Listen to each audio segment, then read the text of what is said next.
Bonjour, cette nouvelle vidéo pour vous parler du suicide et que se passe-t-il dans l'au-delà.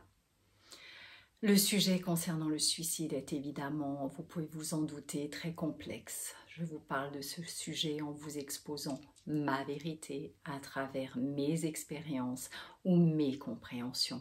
Comme pour toutes mes autres vidéos, vous pouvez partager cette vérité, l'adopter ou si bien évidemment elle ne vous correspond pas, je vous invite tout simplement à ne pas la prendre. Vous me demandez souvent comment se portent les personnes décédées qui ont fait leur choix de mettre un terme à leur vie.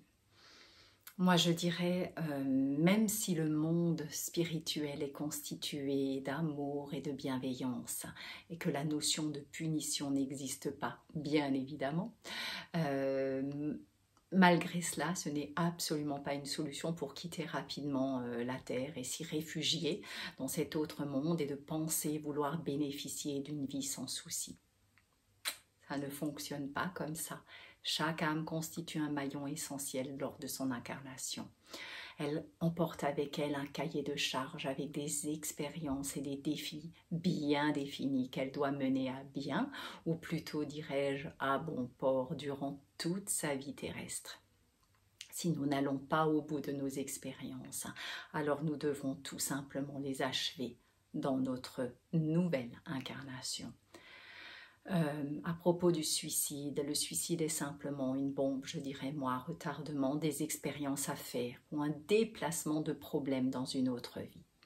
Ce n'est pas une solution, je le répète, sans conséquence lors de notre mort. Comme je l'ai déjà expliqué dans une vidéo précédente, nous regardons le film de notre vie comme une rétrospective et analysons ainsi tout ce que nous avons fait de bien, ce qui n'a pas été, ce que nos actions ont provoqué et l'influence de nos actions sur notre environnement et nos semblables.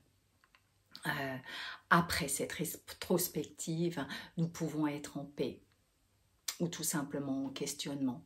Il n'y a pas d'échappatoire non plus concernant notre mission de vie. Elle reste à expérimenter et à refaire en cas de suicide. La personne qui décide de se donner la mort devra néanmoins tôt ou tard mener à bien la même tâche dans une autre vie. Par contre, il est essentiel de ne pas juger les personnes qui mettent un terme à leur vie. Il est très important de comprendre qu'il n'existe pas de notion de punition, je le répète, ni d'enfer, de basse astrale ou que sais-je. C'est une absurdité de mon point de vue de croire à cela. Aucun défunt ne va dans un endroit où il n'y a pas de lumière et d'amour. Je le répète, le suicide n'est pas la solution, mais il n'y a pas d'enfer lorsqu'un être humain met lui-même fin à sa vie. Il ne le fait pas sans raison. La souffrance est infiniment grande et de sorte qu'il ne voit plus d'autre solution. Il ne raisonne plus par lui-même et est totalement déboussolé. Il a perdu tout repère et ancrage.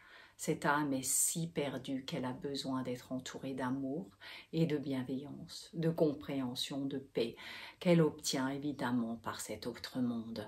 Elle trouvera cet amour dans l'autre monde sans souci. Selon ma propre expérience, je peux vous assurer que le monde spirituel n'est qu'amour. Amour pur où j'ai déjà baigné dans cet amour quelquefois et c'est juste magique. L'amour y est inconditionnel, il n'y a aucun jugement, ni enfer, ni démon, ou que sais-je encore. La personne qui s'est donné la mort n'est plus dans cet état de souffrance dès lors qu'elle est passée dans l'au-delà. Souffrance s'il y a concernant cet esprit, c'est la méchanceté, évidemment, le jugement et tout ce que l'on peut dire de cette personne face à son acte. Il en va de même, d'ailleurs, pour toute autre mort. Ma mère s'est rapidement manifestée à moi lors de sa disparition. Quelques heures à peine après son suicide, je l'ai vue apparaître dans ma cuisine pour me dire que tout était OK. Elle est restée quelques jours, le temps que l'autopsie se fasse, puis rapidement, après l'enterrement, elle s'en est allée. Elle est revenue quelquefois timidement, puis a rendu visite à ma fille aussi. Je n'ai forcément jamais rien forcé, j'ai jamais cherché à la voir ou à lui demander à venir. Lorsque je suis sortie de mon traumatisme lors d'un soin relaxant, je l'ai vue réapparaître en toute beauté dans une aura merveilleuse, colorée. Elle avait pris l'apparence de ses 30 ans, probablement une période de sa vie qu'elle a appréciée. Puis nous avons échangé quelques mots. Je savais qu'elle allait merveilleusement bien. Je n'ai pas cherché forcément à la revoir. Elle revient à des périodes précises ou des moments importants. Si j'ai vraiment besoin d'elle ou si elle décide de venir me voir, alors la connexion s'établit au travers d'un code établi avec elle. Si ce code ne correspond pas, alors je n'accepte pas ce contact-là. Quelques années après m'être installée comme médium professionnel, je recevais beaucoup de clients qui avaient perdu un être cher par suicide. Le monde spirituel est très intelligent et souvent guide les personnes terrestres qui ont vécu ce drame vers des personnes qui ont aussi vécu ce même drame. Cela simplifie la compréhension de cette expérience douloureuse que nous avons vécue en tant que personnes endeuillées et souvent, bien évidemment, bien démunies. Je vais peut-être vous choquer, mais il faut savoir que nous avons tous un destin et des contrats que nous avons bien établis et bien choisis. Il y a des suicides qui sont programmés et on ne peut changer leur destin. On ne peut pas. Ce sont des âmes qui font le choix de partir car leur évolution est terminée ici-bas et parce qu'elles se sacrifient, oui, on appelle cela ainsi. Elles ont le choix de cet acte pour l'évolution spirituelle des personnes qui l'entourent. Il y a des contrats qui peuvent être changés, modifiés, selon les compréhensions de la personne et de son évolution.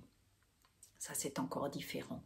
Ce sont souvent des personnes qui ont fait des tentatives, mais qui, à travers un cheminement, finalement, vont trouver un équilibre et la porte de sortie vers un avenir plus serein et leur cœur sera en paix. Ce qu'il est important de savoir, quoi qu'il arrive, il est essentiel de sortir de la culpabilité, car souvent les personnes endeuillées s'en veulent de ne pas avoir su ou vu ou pu aider. Alors stop s'il vous plaît, comprenez bien, quoi que vous aurez fait ou auriez pu faire, cela n'aurait résolu aucun problème, ce n'est pas de votre faute. Si j'ai un conseil à vous donner face à ces personnes qui commettent ces actes, surtout ne les jugez pas et ne pensez pas pour elles. Envoyez-leur simplement vos plus belles pensées lumineuses et soyez convaincus qu'elles sont ou seront toutes dans la lumière. Elles trouvent tout le chemin du divin. Je vous le répète encore et je ne cesserai de le répéter. Le monde spirituel est l'au-delà, où l'au-delà est rempli d'amour et de bienveillance. Et tout le monde a sa place, tout le monde est pris en charge, personne n'est oublié. Mais n'oubliez pas que nous avons tous des expériences et des contrats à réaliser, des actes à accomplir et nous reviendrons tous sur terre jusqu'à ce que nous les ayons résolus et comprises. À tous ceux, je tiens à dire pour terminer cette vidéo, qui ont perdu un être cher, soyez-en certains, la puissance de l'amour ne meurt pas. Si vous le souhaitez, abonnez-vous à ma chaîne, likez, mettez un commentaire ci-dessous. Si le cœur vous en dit, je vous dis à la prochaine vidéo. Prenez grand soin de vous.